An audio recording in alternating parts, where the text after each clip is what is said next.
Bien, vamos a contar un poco de mi historia, ya que hay demasiadas dudas. Yo, como persona curiosa, como pasión personal, amaba y sigo amando las lenguas antiguas. Entonces, en la secundaria estudié latín, griego antiguo y luego, por mi pasión personal, estudié hebreo antiguo con un profesor de la comunidad judía de la ciudad de Turín, donde vivo. Y lo estudié porque quería y estaba intrigado, obviamente por textos en los que se basa la religión en la que crecí, y por eso quería ir directamente a las fuentes. Entonces comencé a estudiar. Luego comencé a traducir por mi cuenta y mientras traducía, cuando traducía, noté, digamos, una inconsistencia. Y entonces, en mucha humildad o con mucha humildad, porque obviamente no soy nadie, y con mucha humildad envié esta inconsistencia a la editorial católica italiana más importante que trabajaba con el Vaticano, Edizioni San Paolo. Y para mi gran sorpresa me respondieron y me dijeron que tenía toda la razón. Entonces también me dijeron, si encuentra otra cosa en decirle, nos los avisa. Y efectivamente eso es lo que hice, les avisé de otros detalles inconsistentes. Encontré otras 3 o 4 traducciones, digamos, que no eran exactamente congruentes en mi opinión, y también se las envié. Y luego quisieron conocerme, así que me pidieron que les enviara algunas páginas de mis traducciones. Y luego me pidieron para ir a la oficina y comencé a confiarme las tareas de revisar las traducciones que publicaban. Después de eso, sin embargo, me confiaron la tarea de traducir y publicar 17 libros del Antiguo Testamento que traduje literalmente del hebreo, porque me pidieron que hiciera la traducción literal y así lo hice. Luego, en un momento dado, en el 2010, comencé a hablar públicamente y también a escribir sobre, digamos, algunos errores. Y por ello me despidieron inmediatamente. O sea, inmediatamente terminaron la relación laboral. Mientras tanto, yo tenía otros libros que me habían pedido que los tradujera, pero ya no los publicaron, porque ya no querían publicar con mi nombre. Obviamente porque había empezado a hablar públicamente desde el 2010 y ahora sigo por mi cuenta. Por lo tanto, se han publicado 17 libros. Escribí 15 ensayos sobre traducciones. Afortunadamente, se convirtieron en bestsellers publicados por Mondadori, que es la editorial italiana más importante, una de las más importantes de Europa. Y luego aquí en adelante. Ahora también estoy publicando con la editorial Tutti, que es esta. La editorial Tutti porque la editorial o esta publica mis libros en inglés y por lo tanto, como has visto, también comencé a publicar en inglés. Mientras tanto, desde 2010 he estado alrededor de 300 conferencias en Italia, Europa, y luego tengo este canal, el canal oficial mío, Mauro Biglino, donde hago algunos videos y simplemente cuento mis curiosidades. Lo que quiero decir, si me permiten, porque es importante, es que no cuestionen en absoluto la existencia de Dios. No trato con eso, no en mi trabajo. Hablo de la Biblia, es decir, soy traductor y solo digo lo que está literalmente escrito en la Biblia hebrea. Y luego cada uno puede hacer con ello lo que quiera. Es decir, nadie debe venir detrás de mí, cada uno debe pensar con su propia cabeza y yo como traductor digo lo que está escrito en el hebreo y de hecho también lo pongo en los libros. Pongo el hebreo con la traducción literal para que cualquiera pueda comprobar, pueda verificar lo que digo y así estemos todos tranquilos y serenos. Sí es muy importante todo lo que hiciste sobre este. Algunas personas recargan el hecho de que cuáles fueron estos errores que yo marqué antes de que me hayan despedido. Bueno, lo importante es que esto afecta toda la traducción que puede estar en la Biblia, en el Antiguo Testamento. También tenemos la traducción de la palabra hebrea Elohim.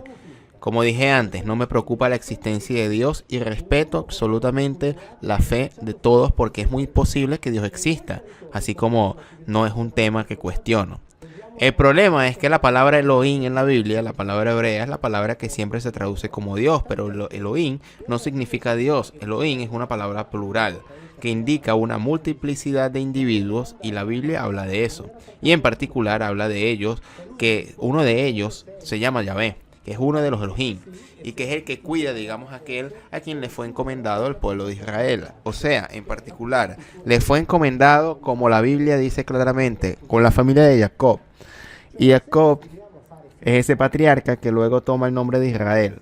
Por eso la Biblia trata de esto, y de hecho, como eruditos judíos, incluso en las Biblias publicadas por los judíos, en las notas, está escrito que la Biblia, por ejemplo, no trata de la creación del universo, sino de la formación del pueblo de Israel, y esto es lo que está claramente escrito en la Biblia, el término Elohim, por así decirlo. Nadie en el mundo sabe a ciencia cierta lo que significa. De hecho, siempre digo que lo mejor sería no traducirlo, sino dejarlo Elohim para que respetemos a los autores antiguos.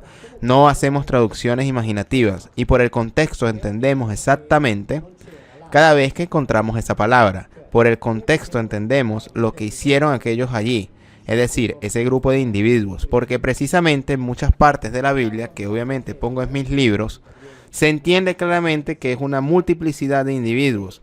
Por lo tanto, la Biblia no habla específicamente del Dios que nos presenta la teología.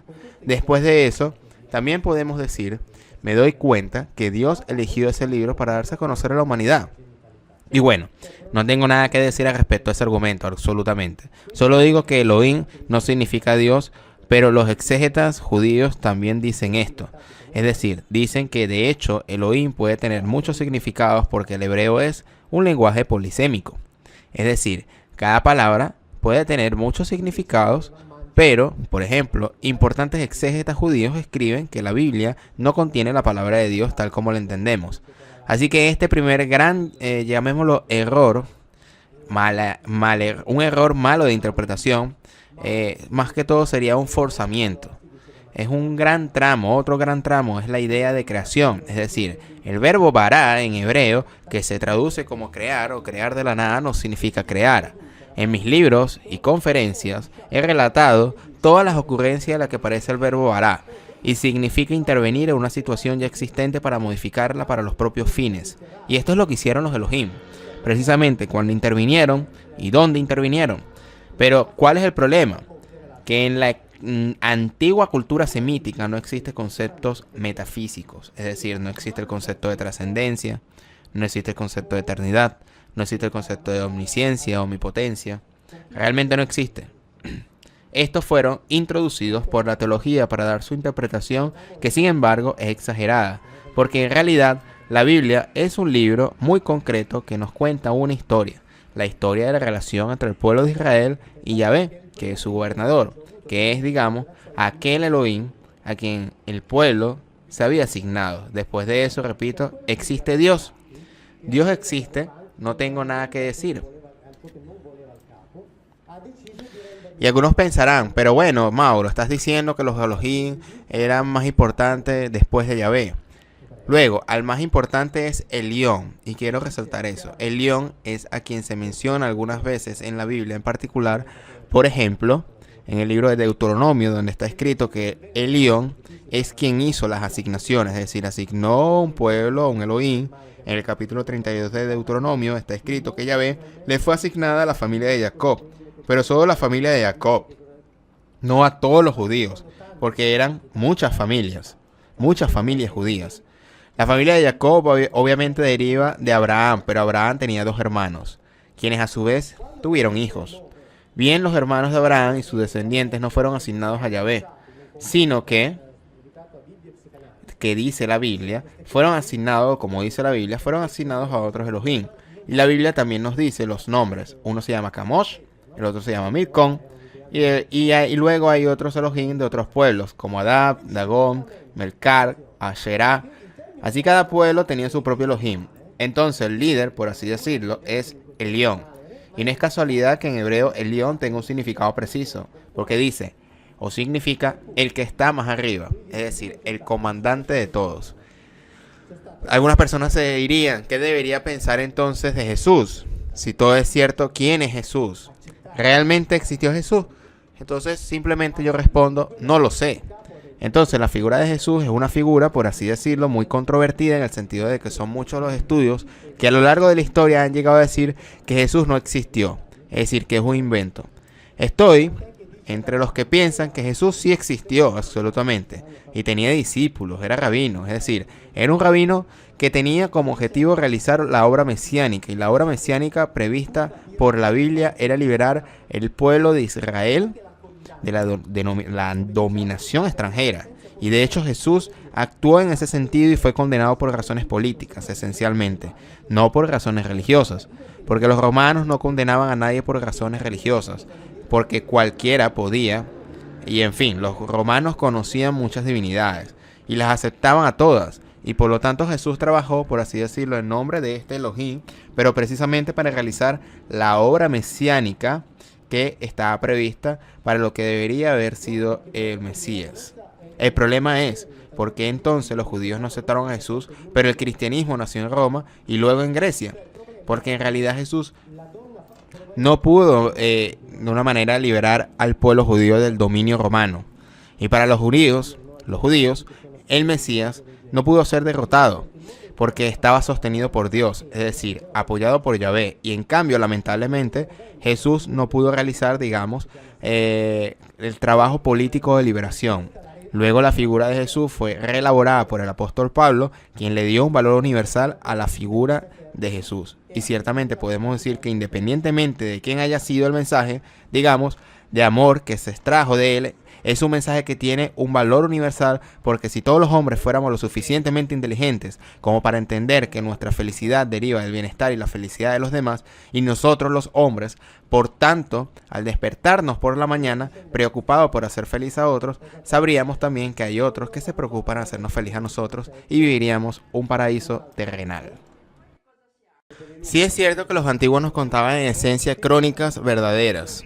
Hay historias precisamente, como se ha mencionado, sobre el Mahabharata, es decir, historias especiales del Medio Oriente, en este caso, en resumen, de la religión hindú, por ejemplo, que dan indicaciones de posibles lugares de origen, y por ejemplo, uno de los lugares de origen se llama de idioma Mirgashiras, que sería el hombro derecho de la constelación de Orión, como uno de los lugares de origen.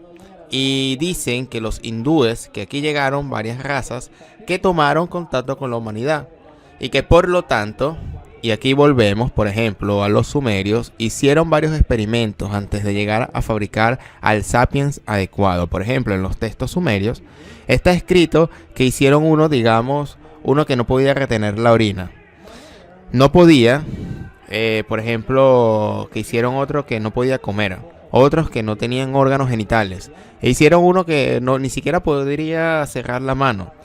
E hicieron uno, y eso es que nos estamos refiriendo a algunos experimentos, por supuesto, según estos escritos, que tenía la columna torcida y así sucesivamente. Entonces finalmente hicieron lo correcto. Y en el idioma sumerio acadio se define como Adamo. Así que como puedes ver, también hay una correspondencia en el nombre entre la Biblia y esas historias sumerias. Pero volviendo a la pregunta, se puede repetir si la persona no sabe, no debe tener vergüenza de no saber quiénes fueron los Elohim, ni tampoco de dónde pueden estar, ni tampoco no tengan vergüenza en no saber de dónde vinieron. Se tiene que trabajar también en parte con la imaginación según los relatos que se encuentran allí mismo en la Biblia. Sin embargo, se puede decir, por ejemplo, un pastor protestante americano, teólogo licenciado en física, que se ocupa de la relación entre la ciencia y la religión, y por tanto es cristiano, que el padre Berry Dowling, con quien también he intercambiado correos electrónicos, que tranquilamente escribe que los Elohim todavía están aquí y controlan todo. Tanto es así que si leemos las cartas de San Pablo, en las que se elabora todo el cristianismo, él en la carta de los Corintios dice que hay muchos dioses, pero para nosotros solo cuenta uno, que es el Dios de los cristianos, obviamente. Pero dice que son muchos porque él era judío, era fariseo, conocía la Biblia, entonces conocía este aspecto. Y dice que es cierto que hay muchos, porque en griego decimos theoi, que hay muchos theoi. Pero para nosotros solo cuenta uno, que es el llamado Dios del Antiguo Testamento, que teóricamente sería el Padre de Jesús. Entonces uno se podría preguntar dónde están los Anunnaki en esta historia. ¿Por qué llegaron los Anunnaki antes que los Elohim? O quizás sean los mismos. Y esta pregunta es buena. Hay que ver un poco la historia, por ejemplo, esa pregunta es buena y podríamos decir, leyendo las traducciones de académicos de los textos sumerios y leyendo la Biblia, que los Elohim, los sumerios acadios, en el sentido en que los Anunnaki son Anuna o Anunnaki, porque Ki significa la tierra. Está en el idioma sumerio, en las lenguas semíticas orientales, es decir, asirio-babilónico. El término es Ilu, Il, Ilu e Ilanu. En hebreo, los términos son el y Eloah, que son términos en singulares, y Elohim, recuerden el término Iem en singular, perdón, Iem en plural, que es como la S en el español o en el italiano.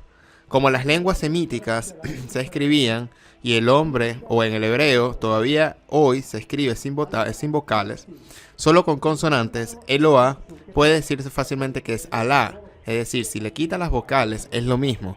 Y las vocales se añadieron muchos siglos después. Entonces, cuando sucedieron estos hechos bíblicos, hablando por ejemplo de Moisés, la salida de Egipto, el inicio de la formación del pueblo de Israel, el hebreo como lengua no existía. Así cuando por ejemplo Moisés pregunta a Yahvé, ¿pero quién eres? ¿Cómo te llamas? Hay que decir a la gente y hay que asegurarse a la gente que escuche estas conferencias. Porque también de una forma u otra podemos darnos con una apreciación mucho más directa. Por ejemplo, esa frase cuando dice yo soy el que soy, Eyer Asher Eyed, que se traduce de muchas maneras. Soy lo que soy lo que seré, soy lo que fui, seré lo que fui. Pero que en realidad, como dicen muchos exégetas judíos, muy probablemente significa soy lo que soy. No te preocupes, tú solo te preocupas en seguir mis órdenes. De modo, o de tal modo, que tú te acordarás de mí, de este nombre, y dirás, Yahvé. Pero ojo, no sabemos en qué idioma se lo dijo. Este nombre fue escrito, ya que no sabemos la fecha exacta de los acontecimientos de Moisés, digamos entre 3 a 5 siglos después de haber pronunciado, y fue escrito solo con las consonantes, Yu, He, Va, He.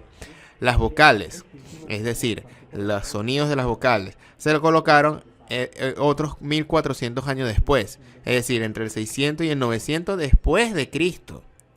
Lo que quiere decir de que no tenemos certeza sobre el origen y significado de ese nombre, porque cuando se pronunciaba no existía el nombre en hebreo. Entonces, ¿qué idioma hablaban? El arameo estaba muy extendido en aquel entonces. Uno se puede preguntar, ¿qué idioma hablaban entre ellos? Pero eso nadie lo sabe. Entonces, también se ha escuchado, tal vez, no como una religión, sino algunos pensamientos, algunas palabras judías que tienen poderes. Por ejemplo, Yahvé, digamos, ¿cómo es posible entender si las palabras tienen este poder si no estamos seguros en qué idioma estaban? Eso le dice, por ejemplo, perspectivas cabalísticas, que por ejemplo, en las palabras hebreas, y sobre todo las que dicen en el Antiguo Testamento, si se pronuncia o se hace cierto tipo de cábala, tienen cierto poder. Pero la pregunta es, ¿cómo saber si tienen poder si ni siquiera se sabe realmente cómo fueron dichas? Yo diría que estas palabras pueden tener poder, y algunas de todas estas religiones. Atención, pensemos por ejemplo en las religiones llamadas animistas o chamánicas. Si estas palabras tienen un poder, no importa en qué idioma se pronuncien, es decir, es el poder del sonido y es poder, y tiene poder en base a quienes la usan tiene absoluta certeza de que estas palabras tienen poder o de quién es el objeto de ellas. Pensemos por ejemplo en las palabras curativas, es decir, si realmente las personas que las reciben están convencidas de que esas palabras tienen poder sobre esa persona, pues verdaderamente el hecho extraordinario puede ocurrir. Y esto está dentro de las leyes de la naturaleza. Así que esto tampoco debería sorprendernos, hasta el punto de que si tomamos, por ejemplo, los antiguos griegos, ellos tenían los teois, que son equivalentes a los Elohim bíblicos. Viajaban en las mismas naves o los mismos autos, tenían las mismas necesidades fisiológicas, se obligaban a hacer el mismo tipo de sacrificios y tenían al mismo dios que se llamaba Asclepio. Bueno, en el centro del culto de Asclepio, los arqueólogos encontraron lo que llamaron los exvotos. Ya sabes, las personas que, por así decirlo, recibieron un milagro. Por ejemplo, de un santo, quien quieras, de la Virgen, de Jesús, de cualquiera. Pon un cuadro o una estatuilla, o no sé, pon una muleta. Si, por ejemplo, se curó de alguna enfermedad que tenía de pierna.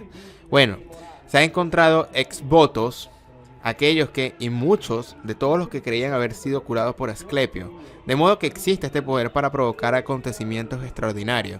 Y sí, respecto a la Biblia, sé muy bien que en la historia, por ejemplo, está toda la discusión de la cábala judía con las palabras de poder que tienen o han tenido ciertos rabinos a lo largo de los siglos.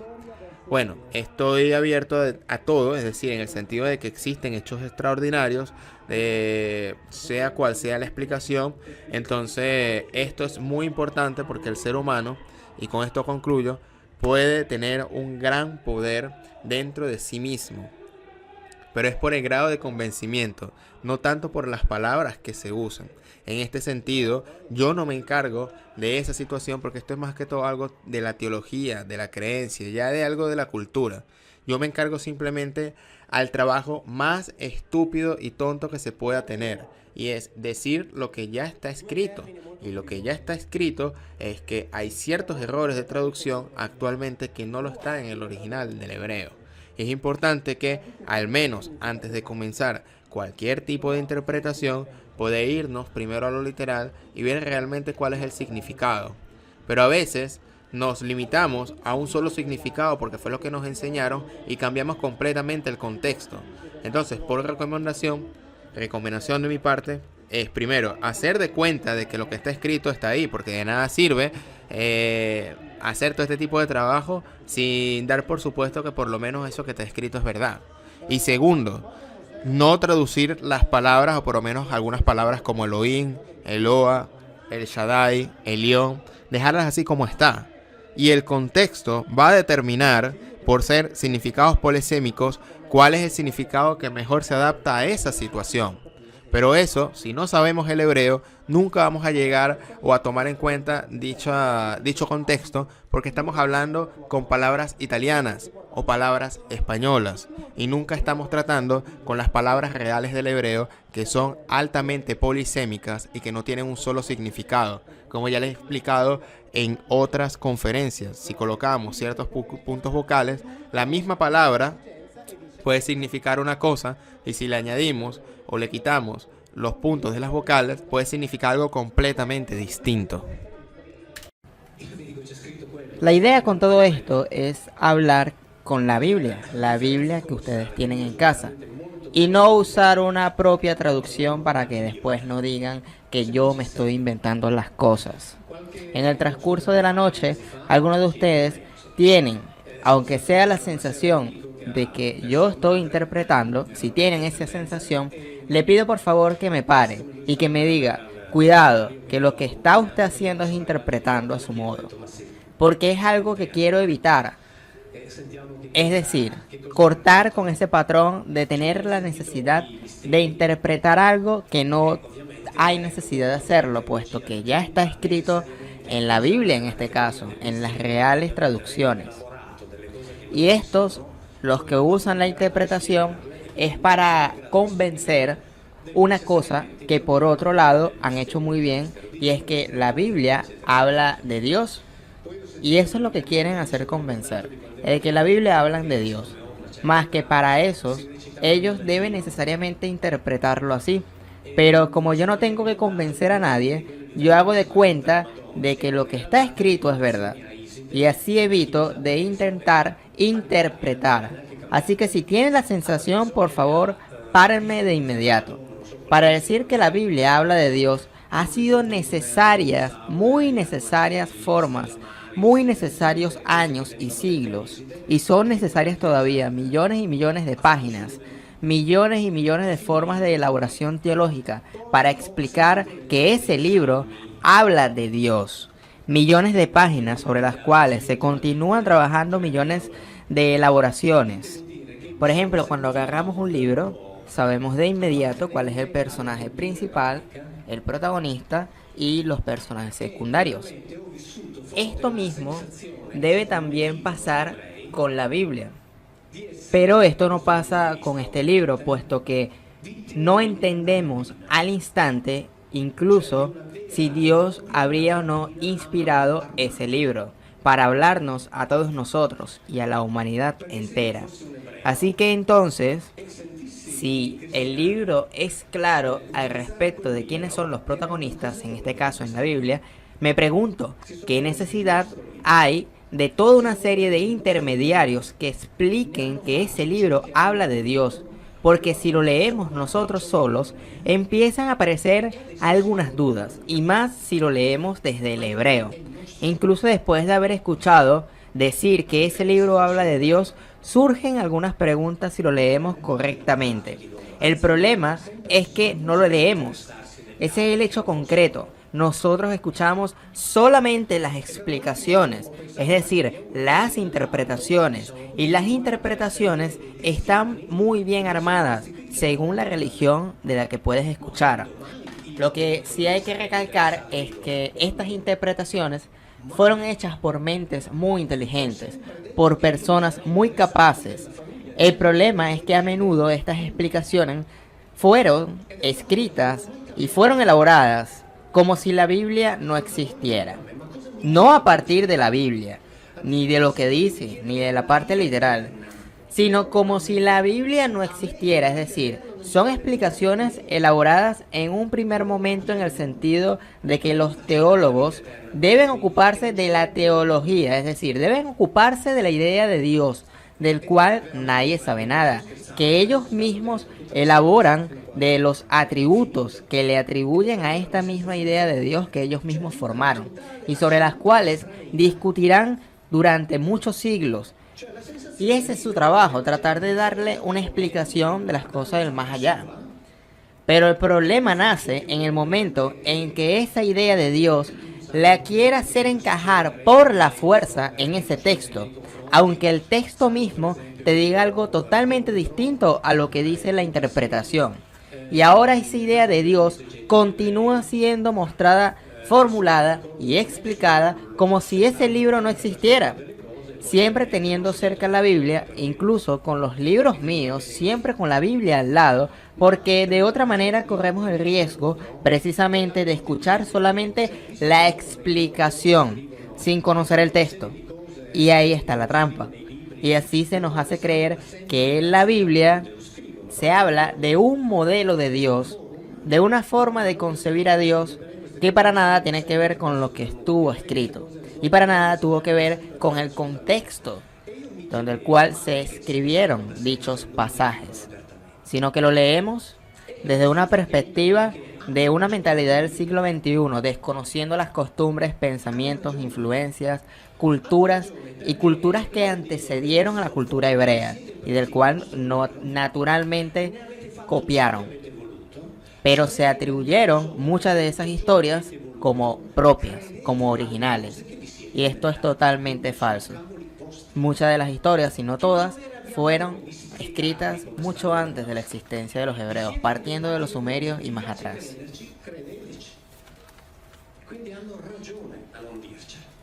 Y esto forma una primera parte del condicionamiento. La segunda parte del condicionamiento al cual hemos sido sometidos durante siglos es el que si una cosa está escrita en la Biblia es verdadero y si no está escrito en la Biblia no es verdadero. La Biblia es en gran parte una montaña colosal de mentiras. Mentiras que fueron desmentidas por la misma arqueología israelí. Así que no es cierto que si una cosa está escrita en la Biblia es verdad. Y si no está escrito en la Biblia no es verdad. Esto también lo quiero decir, que el hecho de que la Biblia no hable de Dios no quiere decir que estoy diciendo de que Dios no existe. Quiere decir que ese libro no habla de Dios y punto. Después, si existe o no existe Dios, yo no tengo nada que decir, puesto que yo no estudio teología. Yo no tengo nada que decir en el sentido de que no sé nada de eso. Así que por eso no hablo de Dios. Yo no sé si existe o no existe. Tampoco tengo la certeza de los ateos. Por ejemplo, yo solo me ocupo de un libro e intento relatar lo que me parece que estoy leyendo en ese libro, sin nada más, sin interpretaciones que luego pueden hacer los cabalistas, cristianos, judíos, islámicos, etc. Solamente me encargo de la parte literal, después del cual si ese libro dice mentiras o si dice algo bueno o verdades, eso es ya algo consiguiente, ya eso es algo para posteriori. Y yo no quiero repetir esas mismas mentiras. Y si la Biblia dice mentiras, o le crean una interpretación mentirosa con respecto a lo que está escrito realmente, hay que señalarlo. Pero si dicen verdades o enseñanzas morales, también hay que aprender de ello. Esta es la esencia de todo. Y esta también es mi declaración metodológica, en el sentido de que cuando yo digo que la Biblia no habla de Dios, no estoy diciendo de que Dios no existe. Digo que ese libro no habla y punto. Igual que un montón de otros libros. Yo diría que básicamente todos, porque se ocupan de otras cosas. La Biblia no habla de Dios, también incluso porque es estructuralmente imposible. No puede hablar de Dios en el sentido de que está descrita en un idioma que ni siquiera tiene la palabra Dios. Pero ustedes pueden decir, pero bueno, en la Biblia aparece Dios como 10.000 veces. Y sí, es cierto, pero esa es la traducción teológica al italiano, al inglés, al español y a muchos otros idiomas, que les hacen creer de que están hablando de un único Dios, de un único ser y de un único plan. Y la palabra que está traducida como Dios no significa Dios en el original, que sería Elohim. Es decir, no existe el concepto Dios trascendente, espiritual, creador, eterno, creador del cielo y de la tierra y muchos etcétera. No tiene sentido hablar de monoteísmo en un idioma que no tiene ni siquiera la palabra que significa Dios. Sería como hablar de pan usando un idioma que no tiene la palabra pan, ni siquiera la palabra harina, porque el idioma hebreo no existe ni siquiera el concepto de eternidad. En otras palabras, los estudios de los filólogos, de los exégetas, que tratan de representar, concretamente de representar en nuestro idioma el significado de la palabra Elohim, es la que se traduce como Dios, para que todos los filólogos, todos, encuentran un montón de significados que van desde poderoso, brillante, legislador, controlador, jueces, controlador entre las alturas, pero ninguno dice que significa Dios. Esa palabra no existe. Ningún Dios es un agregado teológico. Aquí está la declaración formal, no existe la palabra Dios y son todos estudios que cuando buscan darle un significado a esa palabra, buscando los significados de la raíz original, encuentran todos los tipos de significados, pero nunca encuentran la palabra Dios, porque la palabra Dios, nace del latín y a su vez del griego, theos. Pero si se quiere respetar e incluso saber el original, hay que ir al hebreo y buscar la palabra Elohim. Y a partir de ahí, respetando y dejando dicha palabra, podemos entender mejor los contextos de dónde se usó la palabra Elohim, y no solamente para un ser, que sería Yahvé, sino para muchos otros dioses, como Milcón, Camosh, Belzebú y muchos más Elohim que tenían cada tribu. Y que Yahvé era un Elohim, además de otros Elohim.